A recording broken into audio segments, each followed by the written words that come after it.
Okay, it's time for one of my favorite kicks, the round kicks. We're gonna work our rear leg round kick and our front leg switch kick in this one.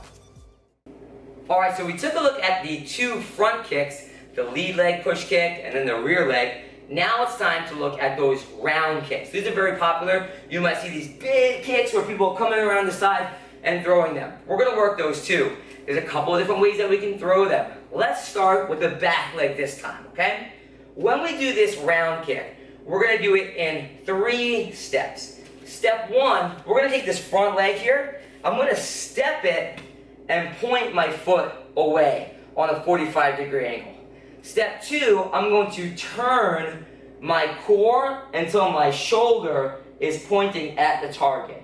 Now that the hips are open and now that the body is turning, we can fire that leg.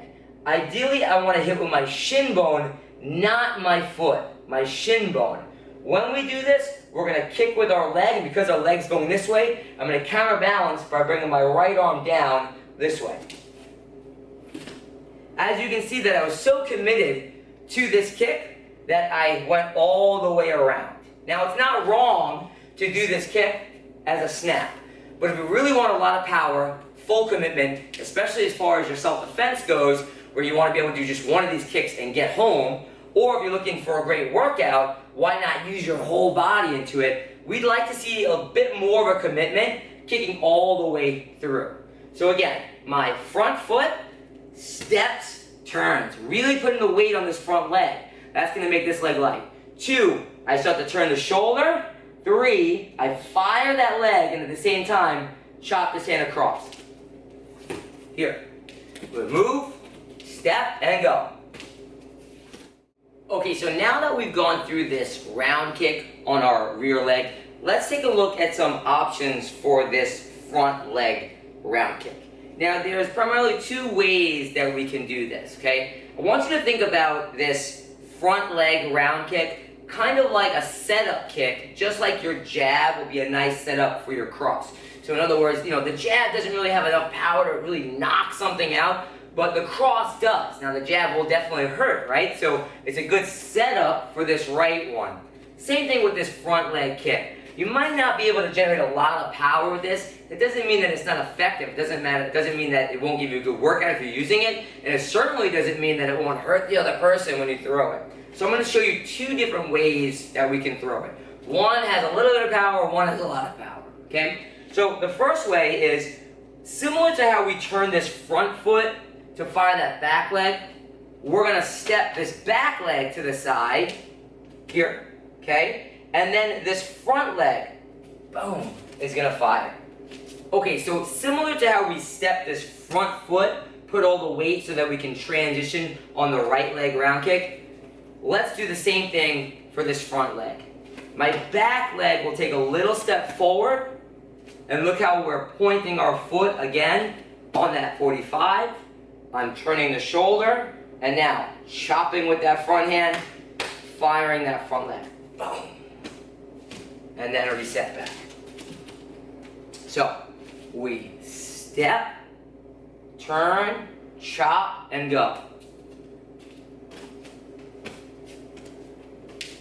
If you're throwing this to a leg, you just might want to just touch on it, so you don't want to go all the way through. You'll just chop through on it. Step, get a little chop through. Step, little chop through. So maybe not as much of a commitment as that big roundhouse on the other side, but again, as a setup to go boom, land that, and then come with the punches, very effective, very effective. Okay, let's look at what we call the switch kick. Okay, now this one will have a lot of power, okay? Because essentially what we're doing is we're going to take this front foot, we're going to switch our feet, now it's in the back. Once it's in the back, now we can let this thing fly because it's having a long distance to travel. So our hands are up. When I switch my feet, I'm going to land on my toes, meaning I'm on the ball of my foot, my heels are not here. So you can look from the side view here, I'm not landing flat-footed like this. We're landing on the ball of our feet, boom, just like that. Look how those heels are up. Also, I want you to look at my shoulders here. Look how this left lead shoulder will stay in the front when we do that switch. Here. So in other words, I'm not switching like this, okay? look at it from the front. Instead of switching like this, where I switch my whole body, I'm only switching the lower part of my body, here. Now that creates a torque, like my body is coiled. And so we're gonna uncoil it with this kick, which is gonna create a lot of power. It'll look like this. I switch, and kick, and reset back.